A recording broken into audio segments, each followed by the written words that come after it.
Hello, good morning, everybody. I'm Nicole Galacci, and we are back with another mentorship session today. Today's focus is on what you can do with your PhD or postgraduate degree in the food and beverage processing sector. I'm joined today by Esther Onguta and Veronica Hislop. Veronica, you may know well as part of our team. And Esther is joining us as somebody that currently works in the industry. I think the first thing I'll do is have Veronica kind of explain her role with our organization, with CareersNOW and with Food Grads. And then she is currently doing her PhD, so she can share a little bit about that. And then we'll go over to Esther and have you introduce yourself and what you've done, what you're doing now, and then we're going to pepper you with lots of questions. So if that's okay, Veronica, you go ahead first. Absolutely. Hello, everyone. It's so nice to see you. My name is Veronica, as Nicole just alluded to, and I'm with the CareersNOW team helping to create amazing content for this great initiative. One of the things that I primarily do is the Food Grads podcast, which is almost an extension of what we're doing today, but I also explore other careers in the industry by interviewing individuals throughout. So if you ever want to check that out as well, we can link that a little later, but I'm excited to be on this conversation. Do you want to tell us a little bit about your PhD first, what you're doing, and then I think that will make sense to when we talk to Esther. Yes, my hat was not on there. Too many things juggling. So I wanted to join this conversation today because I am actually a PhD as well. I am going to Toronto Metropolitan University and I am studying fat crystallization. So this conversation is very, very important to me because I'd love to get those insights and I think it'll be good. Awesome. So Esther, welcome. Thank you again for joining us today. We really appreciate you taking your time out. I know it's year end. Everyone's super busy. So, I really appreciate your time. And without people like yourself that are willing to do these sessions, it would be impossible to sort of help people understand the different career options that are available and what is out there. So thank you. If you wouldn't mind, please feel free to introduce yourself and then we'll kind of talk about your career story. Yeah. So thanks for having me. So I would consider myself a food and fermentation scientist with a lot of experience in sensory science.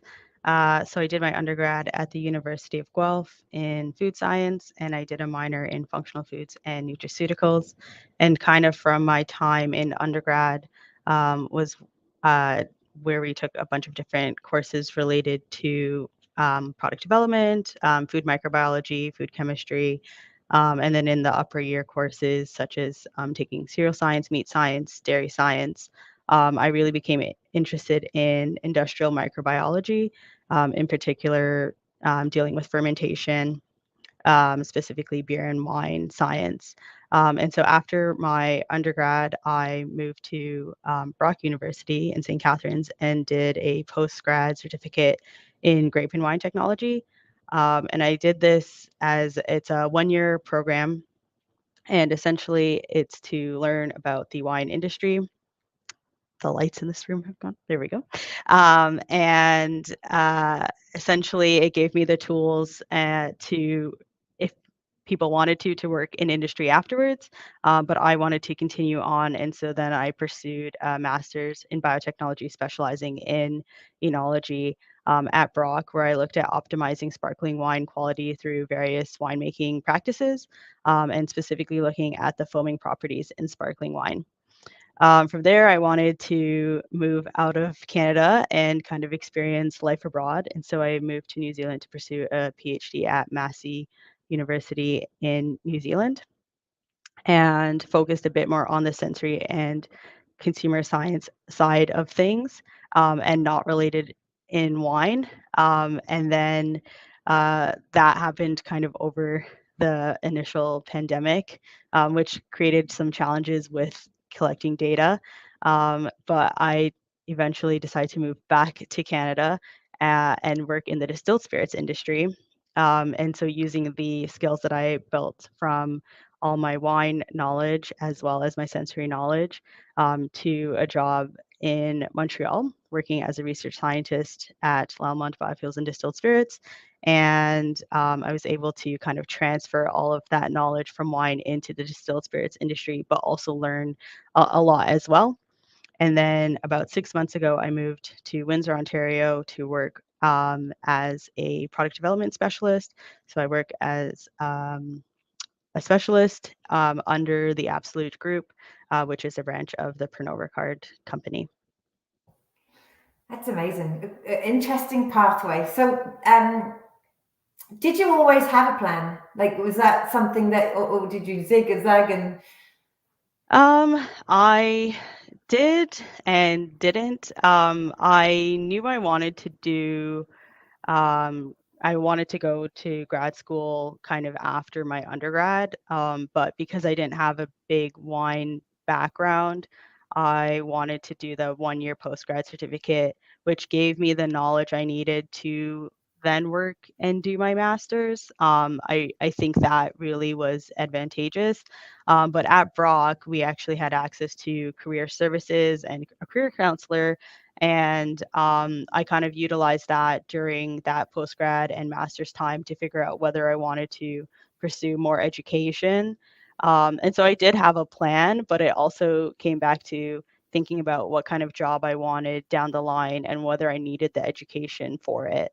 I never was, the plan was not as specific as I need to go to this university and this school and study this and work with this professor. It was more so, how do I eventually get about doing this to get the job that I want down the line? Mm-hmm.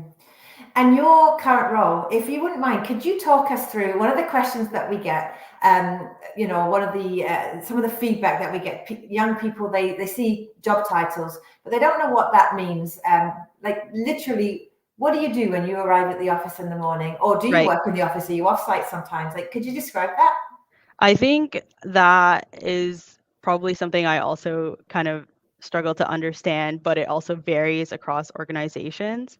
So in my role, I am on site, and I essentially deal with the product development and building of new innovations of specific products related to our brand. And that will essentially come down from marketing, maybe getting a brief, and then dealing with what product and innovations that they're looking to build over time. So my skills as a scientist are then used in the lab to build and innovate these products, and then dealing with the testing of them and going kind of back and forth across teams to come up with a product that eventually is suitable to launch. And yeah, so it is a lot of a lab component, but there's also a lot of desk work as well in dealing with communications, but also handling data and kind of being able to communicate the results and report writing. So you work with different departments to be able to do your role. You do interact with other departments as well. In this role, mainly I work within our group, but we have access to kind of understanding what's going on at other levels in the organization. And we do have, I guess this is quite similar across my experience with different companies, stage gate meetings where kind of updates will be brought up about where projects are. And so, for example, like in my previous role, I did have a lot more interactions with, for example, salespeople or marketing people or technical people.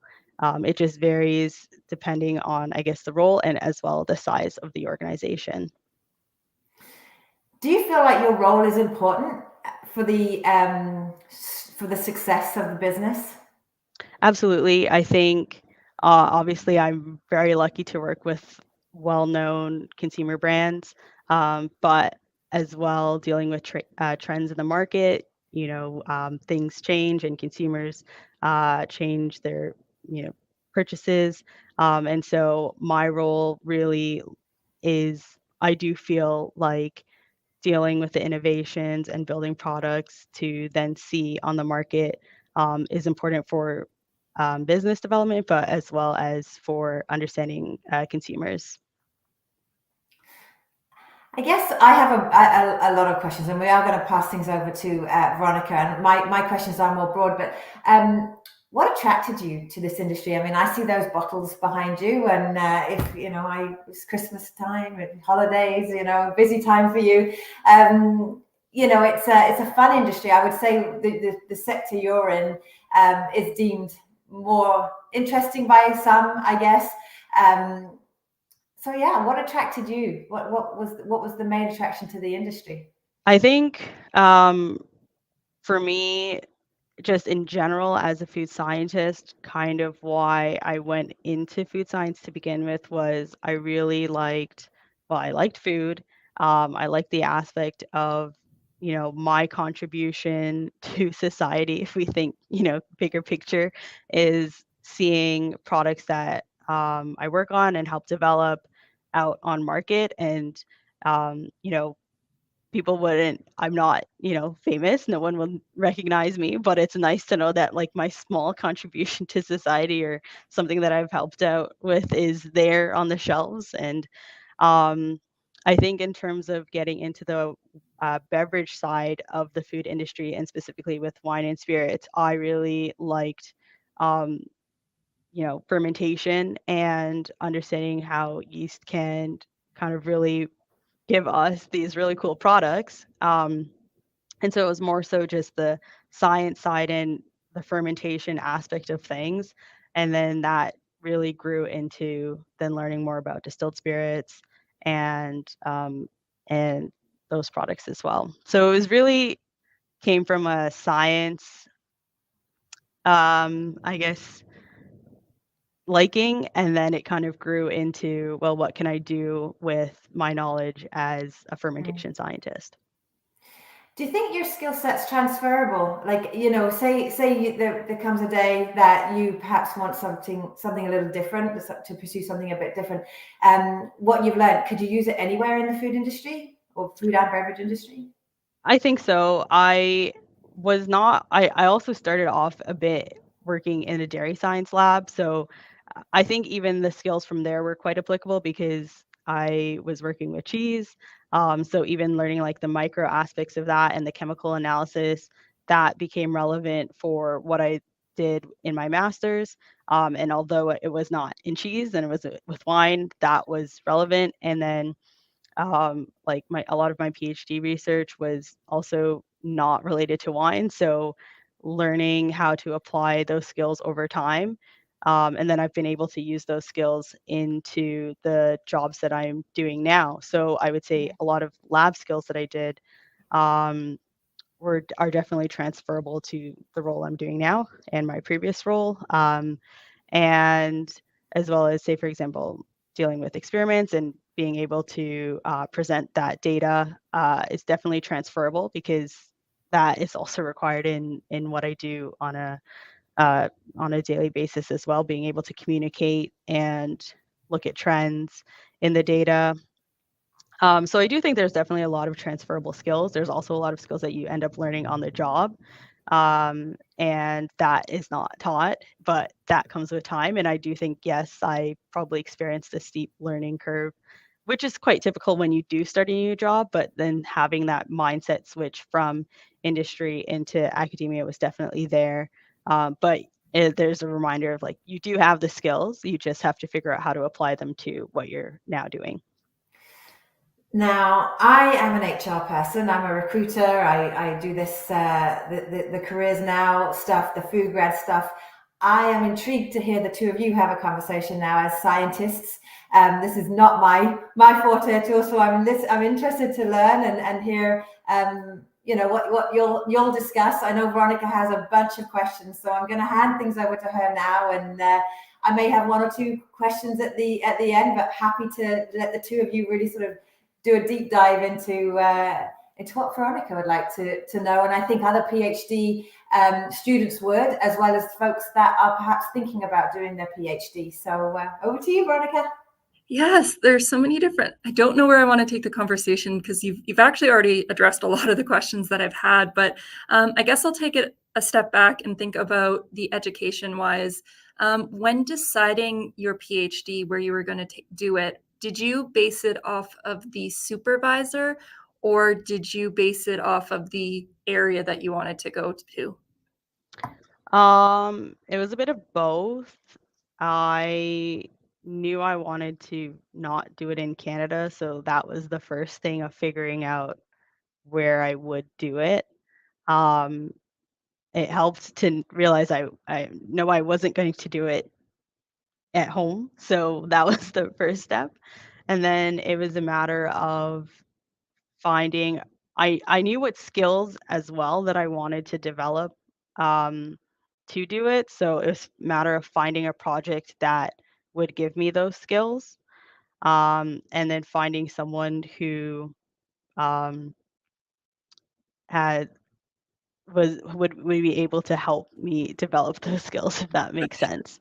It does. Um, Is yeah. the skills that you're referring to the more hands-on skills that you've been mentioning, or what were those? Well, I wanted to focus a lot on, like, sensory and consumer science and really understanding more people. So a lot of my work in my master's was bioanalytical and chemical and lab based, and it was in terms of PhD as well, but it was also dealing with setting up consumer studies, dealing with experiments like one-on-one with participants. So kind of tying that in, because I knew that I would eventually work in industry. And so having that knowledge of dealing, like, kind of consumers and understanding how that aspect ties into product development and food is important for me. I love that. There's a lot of foresight there, so that's really good, because I know that some people choose to stick with the PhD because they don't know what they want to do in industry, but they know they like school, so they want to keep bridging those like skills that they have there. And then as well, for many, the transition between PhD and industry can be a bit jarring, from what I've heard. Would you be able to elaborate on what the differences are in terms of like a workplace setting between a PhD and industry? I think a lot of grad school, um, and this is even from the master's level, is very much individual, like, you're driving your work as a student. And although you do have support and, I guess, other grad students that are in a lab with you, it's very much your work, which is a lot. It's Yeah. quite difficult. But in industry, my experiences have been, you're more working with a team, and although you have a set a certain skill set. You've got coworkers who also have different skill sets, but also different teams who have the answers for you. So in the case of being a student, where you might be the one required to find the answers, you might get a bit of guidance, but like it's your job to solve and troubleshoot.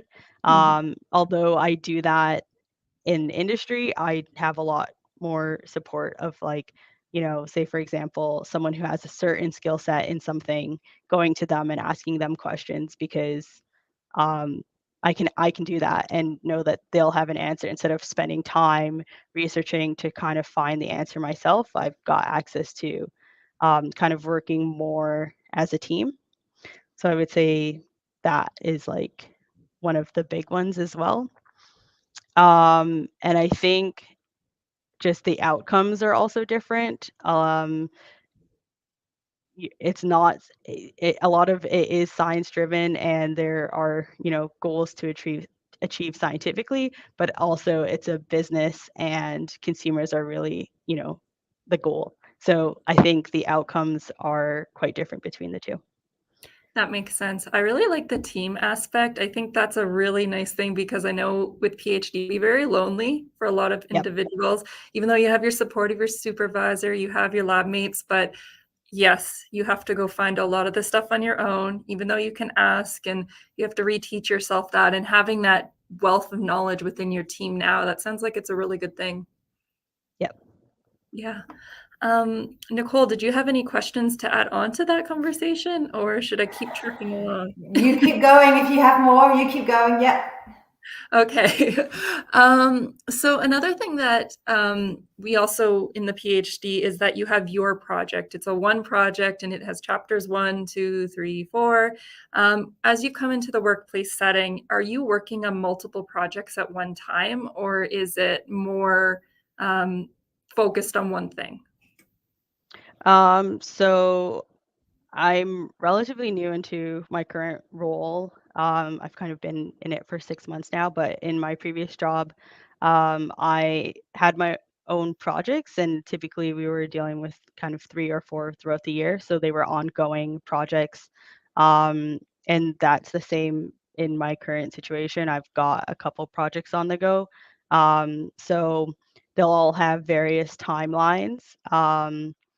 And uh, some over time will be more of a priority than others. So it's a matter of managing, what may need to be rushed and more of a focus at that time versus something that can be a slow progress based off of the timeline. So it really is kind of multiple things that you kind of learn to juggle. But I think having the skill set that I have has allowed me to be able to handle them. Like I don't feel like there's more pressure because I'm focusing on a lot more things.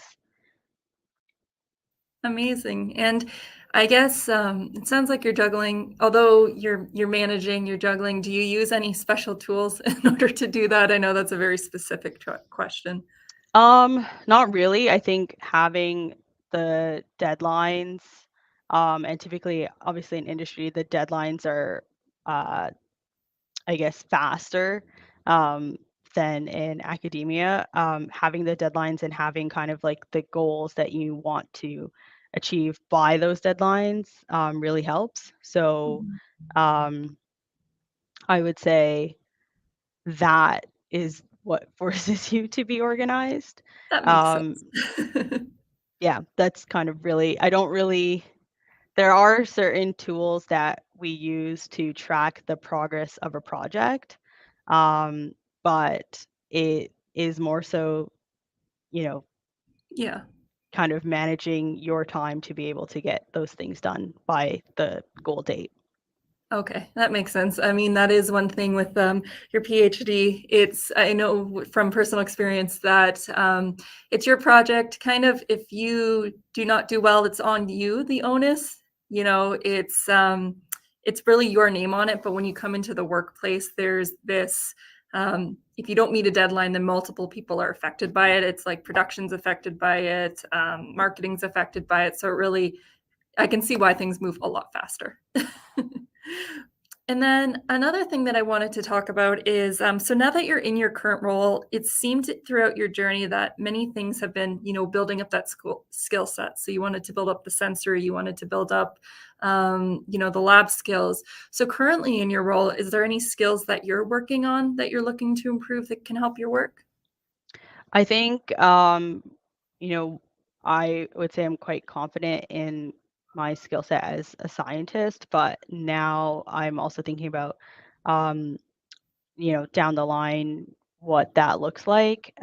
So a few things that I'm hoping to eventually learn is also learning just like the business and how it works. Um, because I would say I was quite focused on my science and understanding, fermentation, for example, and distillation and product development and innovation, but then understanding how that impacts business, and as well as like consumer insights. And I think I have, a basis and like a base understanding, but Mhm. kind of developing those skills as well. That makes sense. That sounds like a lot of fun, though, building up those skills, the business side, because it can really put a new perspective onto things and how that involves the consumers. And has there been anything that has been particularly interesting about the business that you've been learning? There's a lot. There's a lot. There's a lot. Honestly, it seems intimidating. So I'm like kind of slowly over time will chip away at it, but there's a lot involved that I just wasn't aware of. So Right. yeah, I think just taking it slowly is kind of how I'm approaching it. I think really having that kind of sensory consumer side that helps with like slowly understanding marketing and how that works. But I have like no understanding really of sales or any of those things. So so it's a lot of like eventually getting to that. That makes sense. For those who are listening, they might not be aware of, like, we keep saying sensory, and I know what you're talking about with this, but what are you actually referring to, like, when you mean sensory, and what type of things surround figuring out what is good sensory for a consumer? So sensory and consumer science is, I guess you can say, a discipline of that is required in the food and beverage space, but it's understanding how our senses and how we perceive um, things. So, for example, uh, if we go to a grocery store, a lot of times when we shop for food, one of the first senses we'll use is our sight to determine if that food looks like something I would want to eat, like enjoy eating. Mhm. So, for example, if you're trying to pick out a bunch of apples for the week, you look at them and you assess based off of its appearance, the color, um, also the texture, the size, all of those things before you even purchase it. So, kind of understanding the science behind that is what sensory and Oh. consumer science is. So, for example, like with sparkling wine, when you open up a bottle and pour the wine into a glass, sensorially, you're perceiving the bubbles and the foaming properties way before you even smell and taste a sample. So, as a consumer, if you were to open that wine and see that it was flat upon pouring, you'd know that there was something wrong with the product, and that you weren't getting sparkling wine that you purchased. So, you would already know that the quality was bad, and so that's even before you even taste and smell a product. Then you eventually look at taste and smell, and there's a lot of aspects that lead to us determining as a consumer whether we accept or reject a product, but also like sensorially perceive the properties in a food or beverage. Oh, huh, that's really interesting. I think that being in the, like, the wines, the distills and all that, it sounds though you have a little bit of more of a challenge, because with an apple, you can hold it in your hand, you can kind of feel to see if it's good, but a lot of yours work would kind of be reliant on the bottle? Like, is that how I'm understanding it? Yeah, so there's a lot of science that goes into, I guess, consumers' perception of even, what a bottle looks like, the design, the label. There's a lot of understanding, and this goes also into psychology. And there are a lot of people that do study this in terms of like how consumers purchase their products based off of what the label looks like. Even like where it's placed in the shelves in the store. And so kind of understanding that is key to getting a consumer to purchasing a product. And that's kind of really important in this space because again, yeah, you wouldn't know until you pour and taste. That's so cool. I can see why learning so many different parts of the business and really getting a hone on all parts can really help you with your job as well. Yeah. Wow. I was going to just cut in. We were at an event a few weeks ago, and there was a lot of psychology students, and they were saying, "What can we do in the food industry? Like, is there a place for us?" And so the fact that you mentioned that, I think that there is. We always say it. There's a place for everybody, regardless of your entry point, where you sort of sit, and what you're interested in. There's a place for you, and so you've beautifully explained that. I think with what you do. Do you have more questions, Veronica? You go ahead. I just wanted to butt in there. No, I'm just thinking about going back to the career perspective, and maybe there was some questions that maybe we haven't addressed with our conversation, Nicole. Is there anything that I have missed off the top of my head that maybe that our audience would particularly want to know from that career perspective? So, yeah, for me, I was going to say, I think the question that I would have next is, in your world, Esther, when you look at the people that you work with, what are other PhD? Are you aware that other people in the company that have a PhD, and what do they do? Yep. So we have analytical chemists, our head distiller as well, has a PhD. So there's a lot of people that have postgraduate education. A lot of people on the team that I work with have their master's degree as well. So they've spent a lot of time focusing on research and developing those postgraduate skills.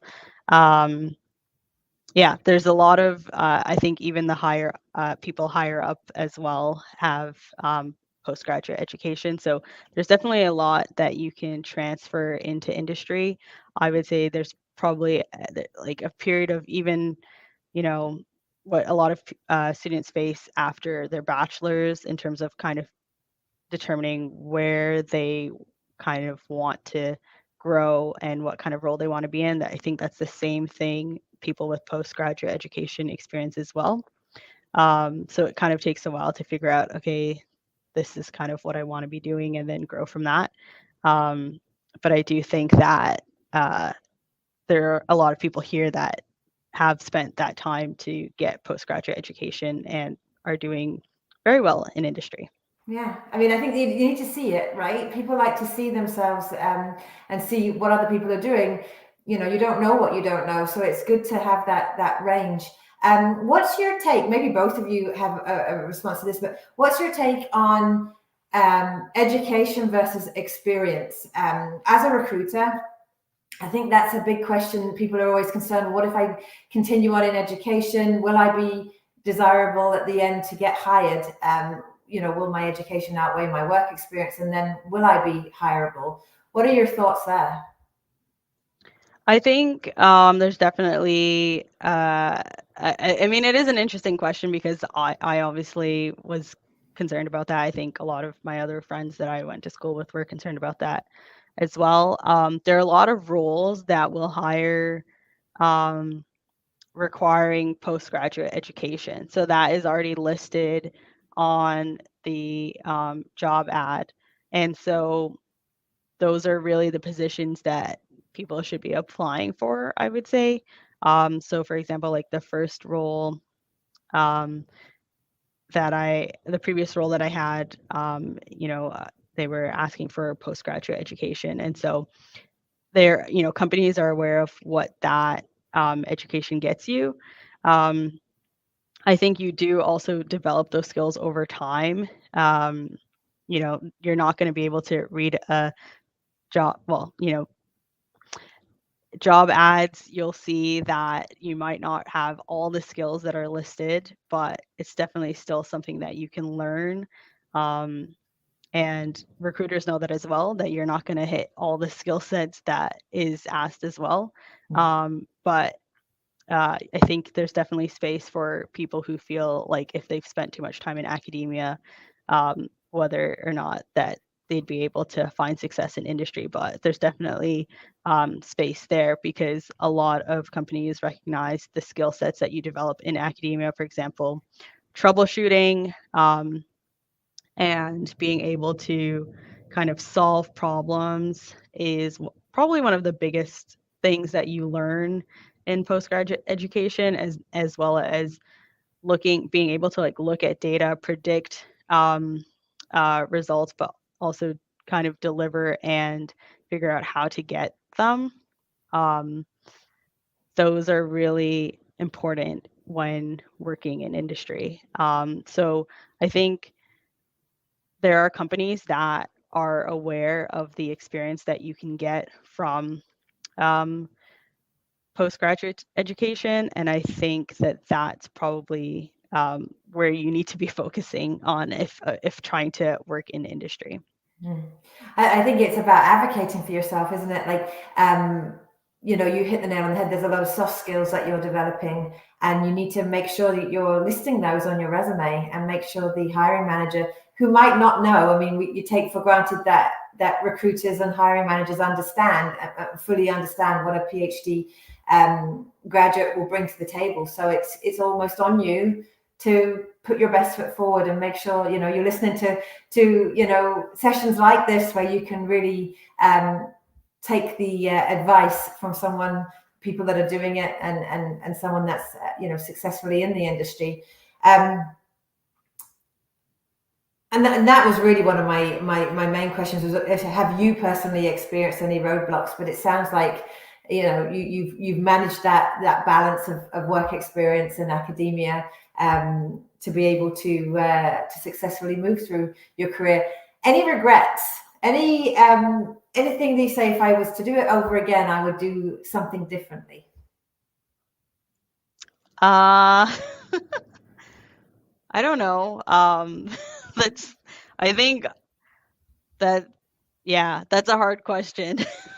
We can come back to it if you think of something, because sometimes it might be, well, I wish I'd maybe done a different program, or this would help me now. So I always like to throw that out and see if there's anything that you wish you'd have done. But it sounds like if nothing comes to mind immediately, it sounds like not. I would say that in general in life, I would say it's not so much regrets, it's lessons. So there's definitely lessons I've learned. And I'd rather have learned them when I was younger than older. And I feel like I've learned a lot of lessons, but I wouldn't say they're regrets. There's definitely a lot of things that I would have done differently, but I also, sometimes you just don't have the capacity to do things differently. You don't have the skills or the knowledge, but I feel like I did have access to the resources that I needed to make the decisions I needed to make.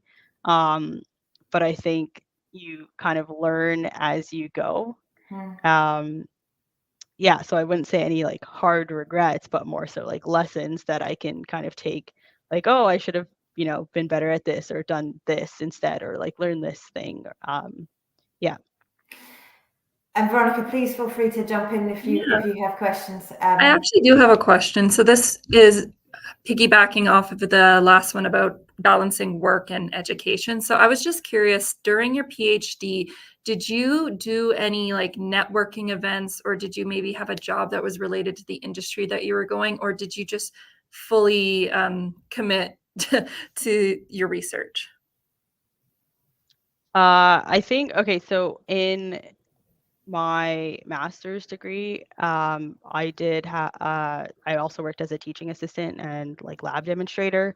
So that kind of gave me also an additional set of skills of like being able to kind of mark grade, but also teach and kind of also build my communication skills with students, and kind of work as like a mentor, so to speak, to the students as they were completing their undergrads. That was not required in New Zealand. And so I didn't really do that, but I did have opportunities to kind of help with supervising like honors students as they were kind of completing their degree. Um,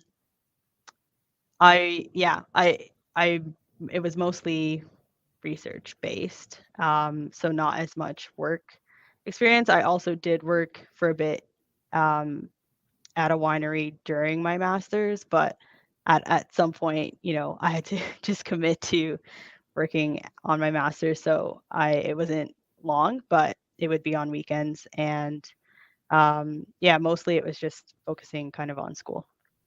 And did you also do any networking during that time, maybe going to like wine industry events or Yep. anything related?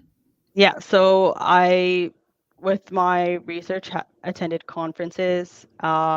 COVID kind of impacted attending them in person, so a lot were virtual. And so I was able to network that way. And in my master's, for example, a lot of my research was directly related to industry because we worked with wineries and local vineyards. And so I was able to kind of talk to the winemakers that we were working with and kind of get information and share our information as well. And so I did have a direct kind of link to industry and know that the research that I was doing was beneficial and kind of valuable information and important for them, which was really nice because you do get to see kind of how that relates to industry before even entering.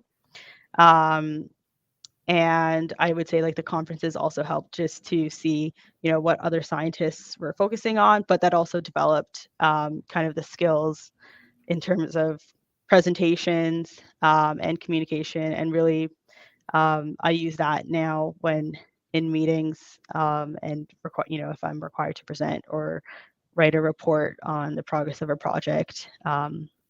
So yeah, I think I was quite lucky to have access to direct access to industry during that time. That's amazing. And then just like quick question, were the conferences because for me, there's different, if you're in Ontario, for example, there's the Canadian Institute of Food Science and Technology, so the CIFST conference, where it's kind of a hybrid of industry as well as science. While I have other conferences like the American Oil Chemical Society, which is a very specific lipid conference that I go to that is very science. Did you find that the conferences you went to were more of a hybrid, or were they very scientific research updates?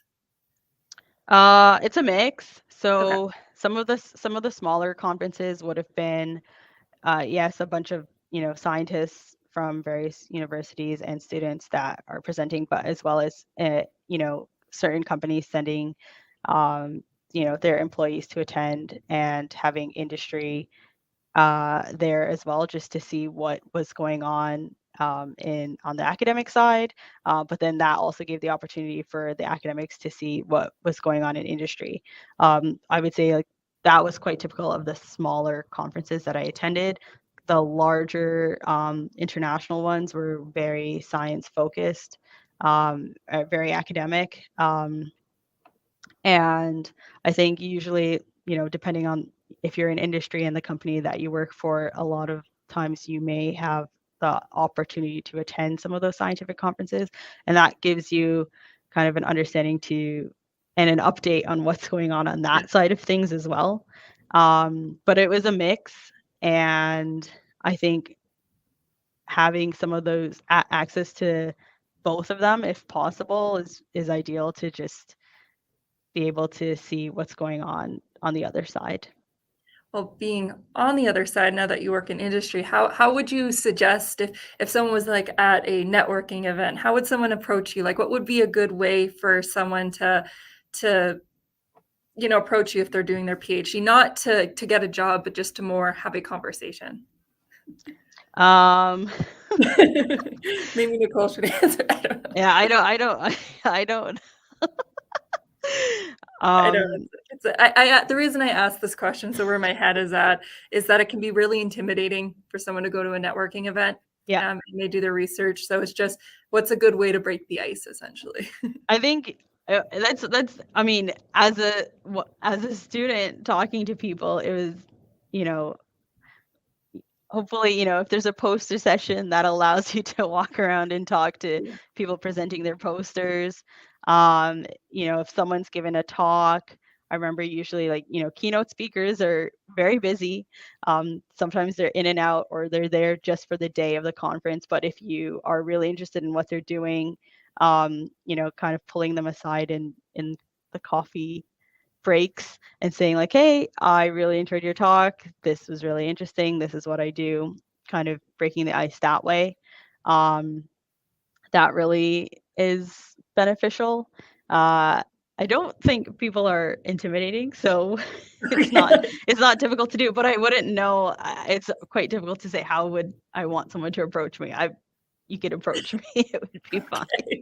I think I agree. I think most people are good human beings and want to help. And I think it is about not coming forward to sort of drain that person. I need, but more, I really enjoyed the article you wrote, or I enjoyed that video. I think that's a great icebreaker. People like to hear about work they've done or something that they've brought forward. So and it shows that you actually do know the person as well, and it's not just a case of, oh, I'm just running around this room trying to meet as many people as I possibly can. So I think that sort of you got to be genuine and have a little bit of a plan. If there's, before you go to the event, we always say, see who's going, and then decide who you really need to meet with. You don't need to meet everybody in the room, but who would be most beneficial to have a conversation with and learn a little bit about them. So yeah, you're not just sort of firing up to them, grabbing business cards and can I add you to my LinkedIn kind of thing. And so that would be sort of how I would piggyback off of that answer. And I would say I will just add that usually ahead of time, like conferences will either have their delegates listed, and a lot of conferences use apps now, so you can see kind of who's attending, or even looking at the program and seeing when certain talks are, and if you're interested in a certain person's talk, just making sure that you actually make it to that talk to be able to talk to them afterwards. But yeah, even using the apps and connecting that way and kind of trying to find time. I think most people are quite approachable and happy to talk about. If you approach them as well, saying, with interest, they're happy to talk about what they, presented at a conference or what they do. Mm-hmm. So sort of taking a step back, and you mentioned that even the world of networking and conferences, the technology and innovation has changed the way that we meet now, because there are those apps and different tools that are in use now. How do you think technology and innovation has changed your role, what you do in the industry since you started, or has it changed? I don't know how much it's changed in the past. Well, I mean, it has changed, but in terms of even just like access to data or types of data is definitely kind of the biggest thing that I've seen. But in terms of even communicating information across teams, I feel like that's quite streamlined and very efficient, especially over the past few years, and kind of getting that information real time. I think technology has definitely impacted kind of how, for example, like sensory and consumer science, how we can collect the data quite quickly, but across, like different areas or spaces. That's kind of probably the biggest thing. But in terms of product development, it's been, I think, relatively consistent. Yeah, and the reason I ask, we're out at a lot of events and talking to students, and part of our job is to attract people to the industry and sort of point out the pluses. I mean, we all eat, we all drink. They should have a vested interest in who's making their food, where their food comes from, all that stuff. So and food and beverage processing has not, historically been a place that people think of when they think of their careers. And that's largely due to the conversations going on at the school level.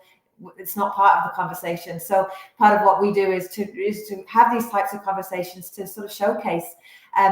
And we kind of, we definitely emphasize the fact that we're always going to want to eat and drink. So this industry is not going anywhere. So it is a great place to carve out a career. And like you've pointed out today, so that, you can continue on in your education and there's still a home for you at the end, and bring that wonderful experience and skill set to the industry. So we are closing in on the 11 o'clock hour. I guess my last question to you, top 3 pieces of advice, or 2, whatever, and that, Veronica, can go to you as well. Top pieces of advice you would give to, I guess in this situation, somebody that is considering their PhD, and also if we can combine, working in the food industry there, that would be great. But what would your top pieces of advice be to a student? I think if you have access to career resources, that you should use them. I found that I was really lucky that where I did my master's had access to career counselors, and sitting with them and determining, whether or not you even needed to do the education based off of the kind of job you want. That I think having that second opinion is really important. They even, they help everything with everything from, like cover letters and resumes, but really trying to figure out, if you actually need to be doing that, and then if yes, what that looks like. So definitely my first piece of advice would be getting access to career resources. Networking would be the other one.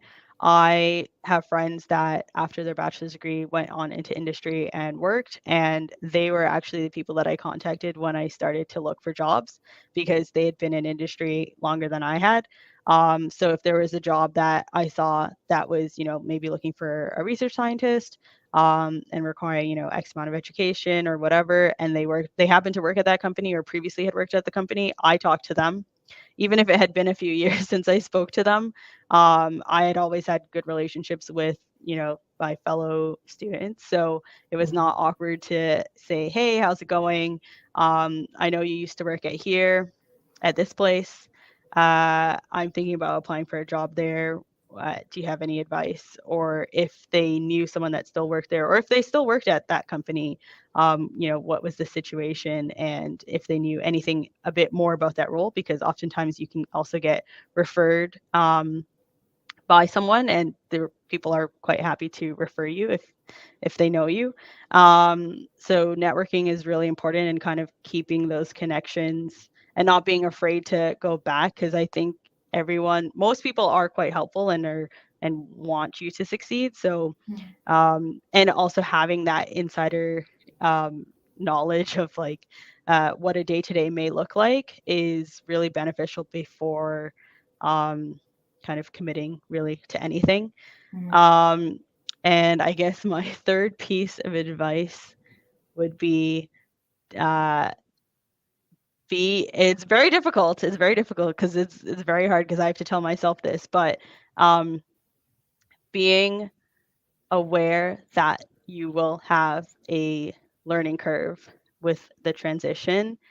And it's very difficult when you're a graduate student to not be too, like, a lot of people are quite hard on themselves, and if things or success doesn't seem to be as quick as you're used to, it's quite difficult to kind of handle that transition.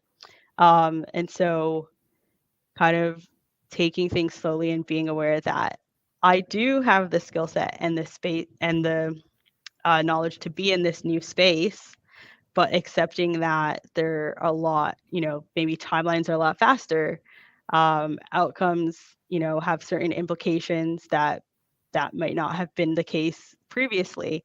And so just accepting that it takes time to understand that, and it takes time to transfer those skills into a new role and into a new environment. So really it's just a matter of like being easy on yourself, because you're aware and capable of doing it. It's just a matter of time, really. Yeah, I couldn't agree more. Veronica, do you have a bonus piece of advice? I think I'm going to leave it at that. I think that's a really good place. Those are really good pieces of advice. Yeah, I would say the one bonus I would say is don't burn bridges. Having been in the industry for a long time, it is a huge industry. It's also really small. Everybody knows everybody. And, I speak to more senior people in their career, and, reference checking and that kind of thing is still very, very much needed and can be the make or break for you getting that next role. So, don't burn bridges. Like, be a good human and make smart decisions in terms of who you're working with and how you leave companies and that kind of thing, because that can haunt you if you create a bad reputation for yourself. So on that note, thank you so much for bringing your awesomeness to this conversation. I really appreciate it. Both of you with your knowledge on the science side, and I think it was a really cool dynamic listening to the conversation. Again, we couldn't do these types of sessions without people like you, Esther, coming on and sharing your experience and your thoughts. So we are eternally grateful. To job seekers out there listening to the session, please visit www.CareersNOW.ca to create your job seeker profile or your student profile. There's a ton of information there to support your career search. Please check out our Food Grads podcast with Veronica, who's our host. She does a deep dive into all different career paths with different professionals. And you can really learn, much like what we've done today, the ins and outs of somebody's role. There's also skill development and training that you can do, 14 free courses that you can access at the CareersNOW website. So can't stress enough, go visit CareersNOW.ca and please enjoy the rest of your day. Thank you again for joining and have a great day. Bye.